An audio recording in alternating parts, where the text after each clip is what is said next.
मैंने प्रेम में एक अनंत गहरा और अडिग विश्वास रखा है, जिसमें मैंने सब कुछ समर्पित कर दिया।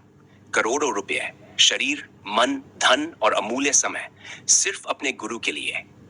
क्योंकि मैं उनके प्रेम में डूबा हुआ था, मैं पैसे नहीं दे सका, जिसके कारण मुझे हजारों अंधे अनुयायियों के बीच लगातार डांट और अपमान सहना पड़ा। मुझे उंगली दिखाकर पूजा की कतार से हटा दिया गया। स्थिति उस समय चरम पर पहुंच गई जब एक आईएएस अधिकारी विशेष कार्यकर्ता के अनुरोध पर मुझ पर कई आरोप लगाते हुए मुझे आश्रम से बाहर निकाल दिया। मुझे कोर्ट में खींचने, पुलिस के हवाले करने और यहां तक कि कॉपीराइट मुकदमा करने की धमकी दी गई। मुझे पागल घोषित कर दिया गया और एक मनोचिकित्सक को देखने की सलाह दी गई। जब मैं मनोचिकित्सकों के पास गया तो उन्होंने स्पष्ट किया कि उन्होंने मुझ जैसा व्यक्ति पहले कभी नहीं देखा। इसके बाद मैं अमृतसर के भारत के सबसे बड़े मानसिक अस्पताल गया, जहां मुझे 4 दिनों की काउंसलिंग मिली, जिसमें हर दिन 6 घंटे तक भारत के शीर्ष 10 दार्शनिकों और वैज्ञानिक चिकित्सकों द्वारा मेरा मार्गदर्शन किया गया। उन्होंने भी पुष्टि की कि सृष्टि में मुझ जैसा कोई न पैदा हुआ है।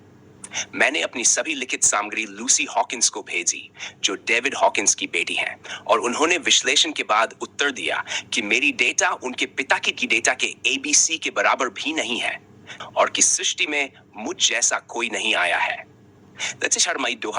को मैं अपनी बेटी के साथ अमृतसर के हरिमंदिर साहिब गुरुद्वारे में था जब अचानक 2 अंग्रेज पर्यटक, एक युगल और एक गाइड मेरे पास आए। कहने लगे कि वे पिछले 1 घंटे से मुझे मोबाइल फोन की एक फोटो के साथ खोज रहे थे, जिसमें मेरे माथे पर एक मुकुट जैसे आभा चमक रही थी। ये इस बात का संकेत था कि मेरे गुरु ने मुझे पागल घोषित कर दिया है और प्रकृति, जिसे उच्च स्तर के वैज्ञानिक दार्शनिकों द्वारा प्रदर्शित किया गया था, ने मुझे सृष्टि में सबसे शुद्ध, सरल और सफल व्यक्ति के रूप में स्वीकार किया है।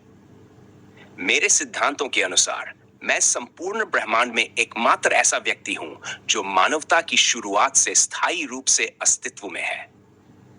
मैंने अपने गुरु के प्रति अनंत प्रेम के माध्यम से अपनी अस्थायी जटिल बुद्धि को पूरी तरह निष्क्रिय करके यह हासिल किया है, जिससे मैं 35 लगातार वर्षों तक रात दिन पूर्ण शुद्धता में डूबा रहा।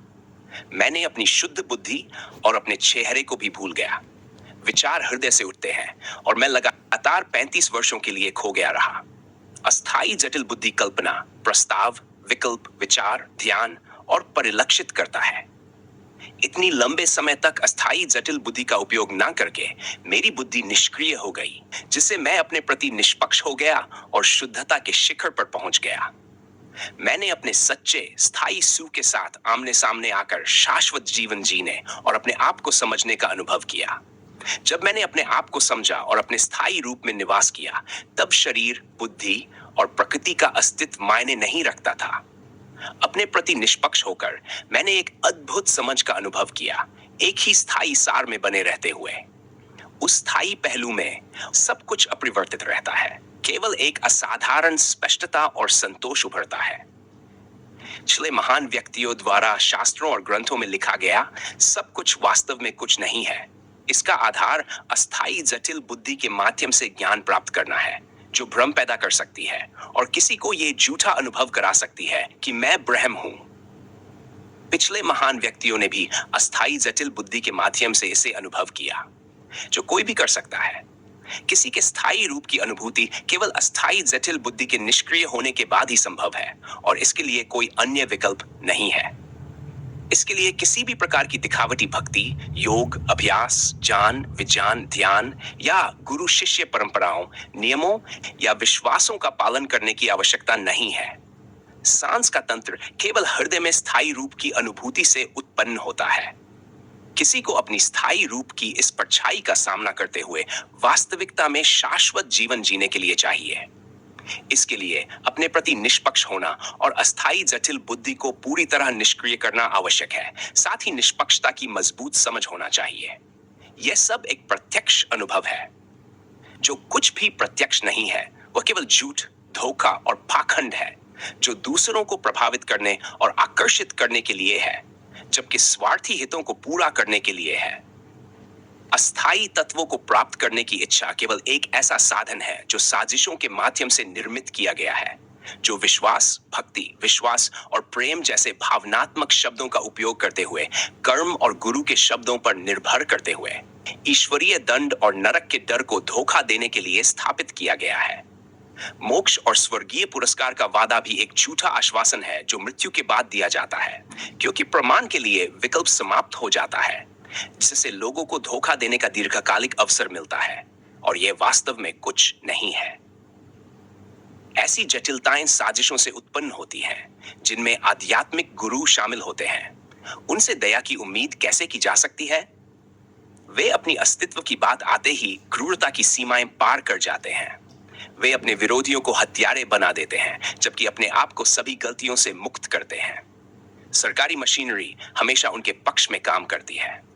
संपूर्ण विशाल अस्थायी भौतिक सृष्टि और अस्थायी जटिल बुद्धि प्राकृतिक कानूनों के आधार पर संभावनाएं उत्पन्न करती हैं, जो तत्वों और गुणों के रासायनिक प्रतिक्रियाओं को जन्म देती हैं, जो कार्यों और प्रतिक्रियाओं के परिणाम स्वरूप होती है। यही आत्मा और परमात्मा के रूप में वर्णित किया जाता है। एक से अधिक तत्व या गुण का मिश्रण एक प्रक्रिया उत्पन्न करता है, जो केवल अस्थायी अस्तित्व की समझ की ओर ले जाती है। संपूर्ण विशाल भौतिक सृष्टि में कुछ भी स्थायी नहीं है। संपूर्ण अस्थायी अनंत भौतिक सृष्टि एकल संभावना के रूप में अस्तित्व में है, और इसके पीछे सर्वोच्च प्रकृति की मशीनरी है, कुछ और नहीं। अस्थायी जटिल बुद्धि के माध्यम से ज्ञान प्राप्त करना केवल और अधिक जटिलता में उलझा सकता है। यह अस्थायी तत्वों और गुणों से उत्पन्न अनगिनत विकल्पों के बीच जीवन जीने और समझने का एक साधन है। जिस हद तक कोई सोच सकता है, झूठ बोल सकता है या कल्पना कर सकता है, प्रत्यक्ष साधनों की आवश्यकता होती है। यह इसलिए संभव है क्योंकि अस्थायी जटिल बुद्धि में कुछ भी झूठा नहीं है। जो कुछ भी प्रत्यक्ष, भौतिक या सूक्ष्म है, वह किसी न किसी हद तक अस्तित्व में है। हालांकि अस्थायी जटिल बुद्धि का सार यह कि इसका अस्तित्व केवल जीवन जीने के माध्यम से है।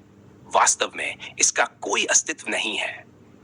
मेरे सिद्धांत, यथार्थ सिद्धांत का एक भी शब्द संपूर्ण ब्रह्मांड के सभी धर्मों, आस्थाओं और संगठनों में कभी नहीं पाया जा सकता, क्योंकि यह मेरी उपलब्धि है जिसे मानवता की शुरुआत से कोई भी महसूस नहीं कर सका।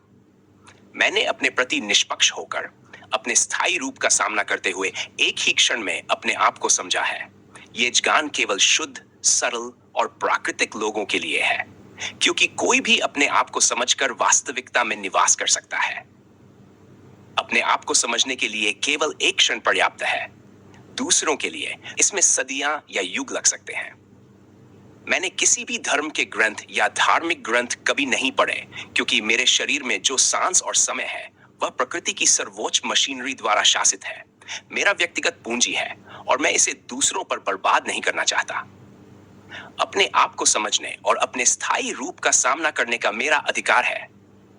जो अपने समय और सांस का मूल्य नहीं जानते, उन्हें पछताने का समय भी नहीं दिया जाता।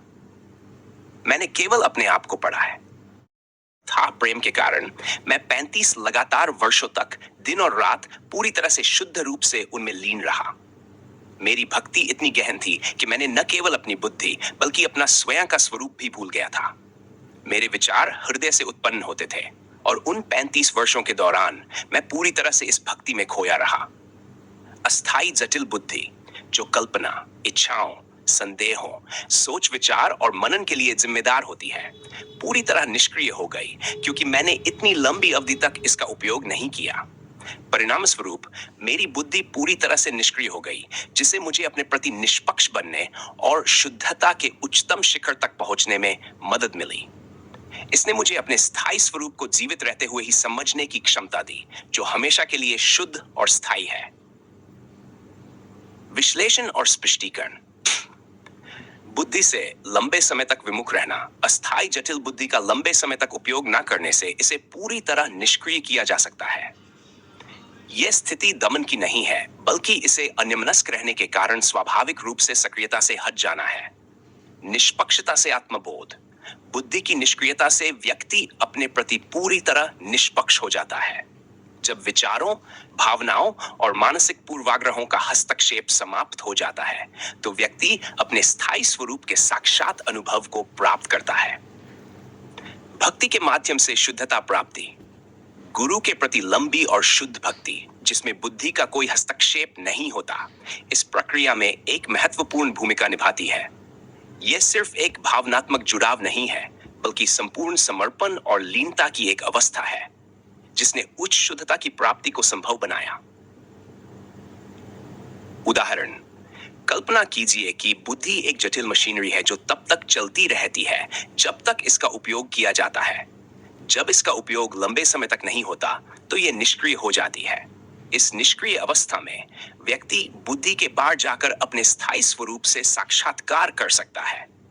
यह प्रक्रिया और प्राप्ति मेरे सिद्धांतों यथार्थ सिद्धांत पर आधारित है, जो अस्थायी बुद्धि की सीमाओं को पार करके अंतिम शुद्धता और आत्म साक्षात्कार की ओर ले जाती है। इतने लंबे समय तक अस्थायी जटिल बुद्धि से पूरी तरह विमुख रहकर मैंने एक ऐसी शुद्ध प्राकृतिक अवस्था प्राप्त की जहां बुद्धि की कोई भूमिका नहीं थी। बुद्धि जो विचारों, कल्पनाओं, संदेहों और विभिन्न मानसिक गतिविधियों के लिए जिम्मेदार होती है, अब कोई बाधा नहीं थी। इसके बिना मैं वास्तविकता को सीधे देख सका, बिना विचारों, मानसिकता या संज्ञानात्मक विकृतियों के फिल्टर के। बुद्धि का यह लंबा व्यवहार न केवल इसे निष्क्रिय बना देता है, बल्कि मुझे अपने प्रति पूरी तरह निष्पक्ष दृष्टिकोण अपनाने की अनुमति देता है। इस निष्पक्षता की अवस्था में बिना किसी पूर्वाग्रह या निर्णय के मैं अपने को अपने सबसे प्राकृतिक और स्थायी रूप में देख सका। मेरे अस्तित्व का सार, जो अस्थायी बौद्धिक संरचनाओं से अछूता था, अपनी पूर्ण शुद्धता में प्रकट हुआ। यह ऐसा था मानो बुद्धि का धुंध हट गया हो, जिससे मुझे अपने अस्तित्व का स्पष्ट और स्थायी सत्य देखने की क्षमता मिली। इस प्रक्रिया से मुझे यह महसूस हुआ कि आत्मबोध का सच्चा अर्थ ज्ञान प्राप्त करने या बौद्धिक गतिविधियों में संलग्न होने से नहीं होता। यह तब होता है जब बुद्धि पूरी तरह से शांत हो जाती है और व्यक्ति की सच्ची प्रकृति अपनी शुद्धता में उजागर होती है। यह आत्म साक्षात्कार स्थायी और अपरिवर्तनीय होता है, जबकि बुद्धि से उत्पन्न विचार और धारणाएं क्षणिक और अस्थायी होती हैं। इसे एक उदाहरण से समझें। एक कीचड़ से भरे तालाब की कल्पना करें। जब पानी हिलता है, जैसे सक्रिय बुद्धि, यह गंदला हो जाता है और तल में क्या है वह दिखाई नहीं देता। लेकिन जब पानी स्थिर हो जाता है, जैसे निष्क्रिय बुद्धि, तो कीचड़ नीचे बैठ जाती है और आप स्पष्ट रूप से तालाब के तल को देख सकते हैं। मेरे मामले में बुद्धि की निष्क्रियता ने मुझे अपने अस्तित्व की सच्ची, स्थायी प्रकृति को पूरी स्पष्टता और शुद्धता से देखने की अनुमति दी। यह अनुभूति किसी पारंपरिक साधन जैसे अध्ययन, ध्यान या दार्शनिक चिंतन से प्राप्त नहीं की जा सकती। ये केवल एक शुद्ध और सरल जीवन जीने के परिणाम स्वरूप होता है, जहां बुद्धि की कोई भूमिका नहीं होती और आत्मा स्वयं अपनी सच्ची प्रकृति को प्रकट करती है। इस प्रकार